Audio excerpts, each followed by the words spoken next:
Farmhouse, and today we're going to discuss the world of herbs. We are going to discuss how I grow my herbs indoors, what are my top favorite herbs to use in teas, drinks, soups, stews, and sauces. We are going to also discuss, we're going to really dig deep in how I preserve my herbs so I'm able to get the freshness and the good quality herbs throughout the whole year. I have a few of my seed packets here. We're going to turn this camera around and start potting these indoors. And some of them I will keep indoors or right on my patio. So if you don't have a big piece of property to grow these herbs in the ground, you can use containers, you can use boxes to grow them right on your patio or deck or in your small backyard. They're just a great way to get started with gardening, to be able to use some fresh ingredients that have so many benefits, so many great things about them, and you can use them in your home, farmhouse throughout the whole year. So make sure you stick around to the very end of this video. And then also there is a blog post that's attached to this, so I give you the breakdown, and I'll give you the breakdown of all of my favorite herbs that are super easy to grow. So make sure you head over to www.riggscreekfarmhouse.net and check out that post that is attached to this video, because you're going to find lots of great information there and some great things about natural living, homemade, here on the homestead, here on the banks of Riggs Creek. So you need to head over there and check that out. And then make sure you get on that email list so I notify you of all the good stuff, because there's some things that are not on my website or on this YouTube video that you're going to want to check out, and you're going to want to get first-hand knowledge on that in that email. So go ahead and give this thumbs up. Give this video a thumbs up if you love gardening or you want to get started with gardening. Comment below with any of your gardening questions, and let's turn this camera around and get started. All right, I thought I'd share with you just a little bit behind the scenes of how I grow and get ready to grow some of my herbs before I preserve and dry them. So right here, I'm just basically going through and deciding which herbs I want to start planting right now. It is cold outside and winter, and I'm here in Michigan. So I basically decide this from my last frost, which it looks like it's going to be the beginning of May, and I start some indoor planting with my herbs. Now, a lot of these, when they're ready to be cut or used, I will use them in my kitchen. I'll hang them in hanging baskets and around the kitchen and use them already before they get put into the ground for the rest of the summer and for their lifetime. I'll use them in the kitchen for sauces and stews, soups, and even teas.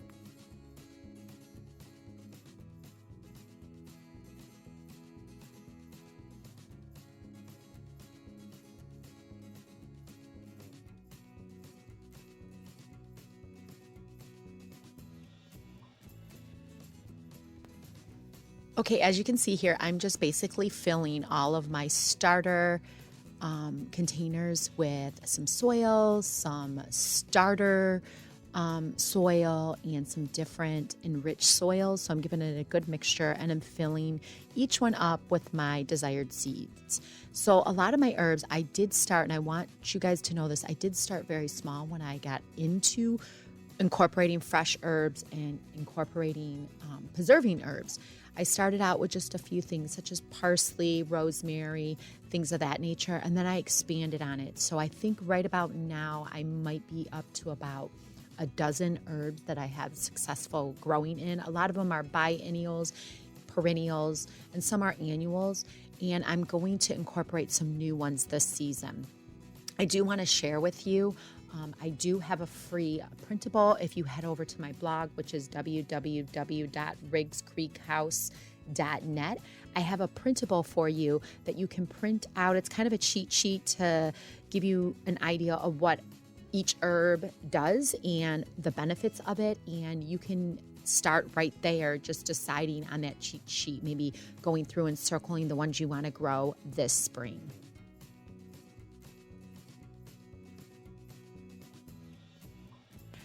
Now make sure you label and file all of your herb packets, because you are going to want to know what each herb does and how they look and smell and how they grow and what they need. So I highly recommend that. I've done it before multiple times with gardening. I've thrown away the seed packets and I didn't label it and I was very confused. For example, rosemary and lavender look very similar, but do completely two different things. So just take note of that.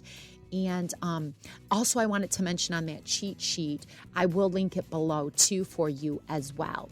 So here I'm just watering my herbs. You want to make sure in the beginning that they're very moist. So you don't need a lot of sunlight in the beginning. You just need a very moist soil for them to generate and for them to start sprouting.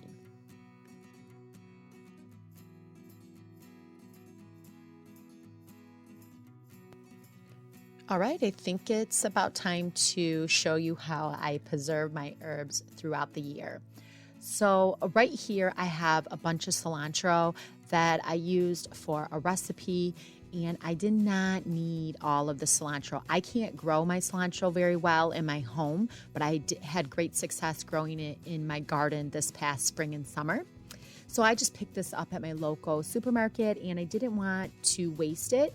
So I am basically taking twine. I did clean it and let it dry, get all the moisture off. So you want to make sure you do that. And I'm taking twine and I am tying together about 5 to 6 sprigs. And I'm going to hang this upside down in my kitchen. You want to make sure that you have enough moisture and humidity in your home. You don't want it to be in direct sunlight, so take note of that when you are drying herbs upside down. There are some screen methods you can dry your herbs. Basically, you lay them flat on a screen, and it's the same concept, making sure it's not in direct light and making sure you have good humidity and moisture in your home.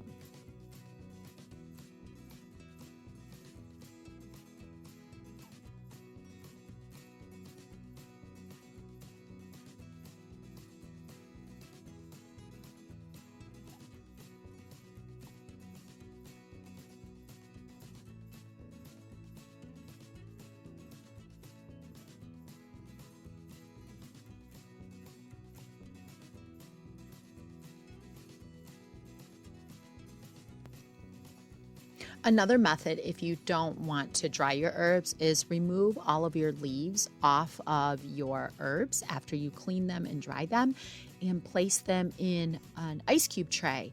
So I am stuffing these ice cube trays with my favorite herb or an herb that I have too much of, and I'm using here cilantro, but you can use pretty much almost every herb out there you can freeze.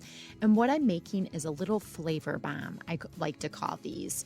So I'm filling the trays, and then with that I'm going to top it with my favorite oil. I'm using olive oil here, and I'm going to stuff the herbs in there, and then I'm going to freeze them in my freezer for about 24 hours.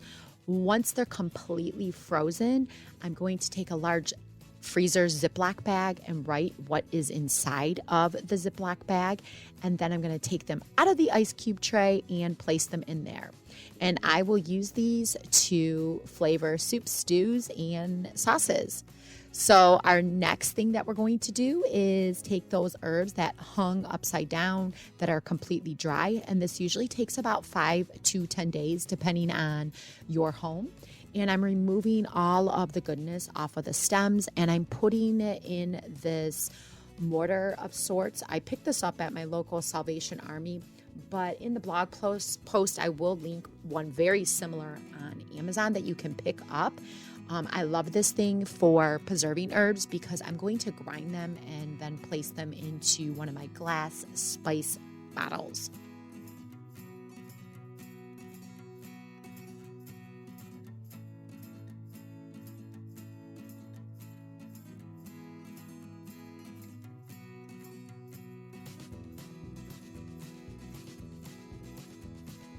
Okay, we have a few more herbs to preserve. I'm basically removing them all, and this took me a little less than an hour, but I did preserve several of them and grind them up, such as parsley, cilantro, and dill. And then I'm placing them in a clear glass bottle in a cool, dark place for up to 6 months. This is just a great way to get a little bit of goodness in your home throughout the year. Remember to check out that blog post because I have all of the details, the breakdown on how I made the flavor bombs, how I hang and preserve everything. what I'm growing. Plus, you don't want to miss out on that cheat sheet. It's a great way for you to kind of get a glimpse and a breakdown of all of the herbs and choose the best ones to get started this year in growing. So I hope you guys enjoyed this video. I brought my rosemary bush with me. This is a great herb that anyone can grow. It's been in my family for a couple of years. It's just a great herb to put in soaps, to use in my baked chicken that's over on the blog, so make sure you go check that out. And I hope you enjoyed this video. I hope this is a great motivation and a great way to get started with herbs and preserving herbs. And even if you don't want to grow herbs, that's fine. There's so many ways that you can buy herbs in your local supermarket and bring them home and preserve them, because I know they sell them in big bunches for a certain price, so a couple bucks, and then sometimes you only need like maybe one stalk of it, or a little bit of this or a little bit of that, and then you have a whole bunch of it left over and you're kind of like, what should I do? So hopefully this video will help you to not waste it, not throw it out, and preserve it and use it in the future, and then maybe save a few bucks throughout the year.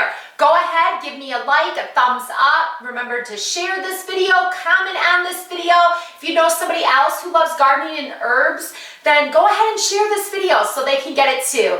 I hope you guys are staying warm and you have a blessed day, and thanks for stopping by the Riggs Creek Farmhouse. So long.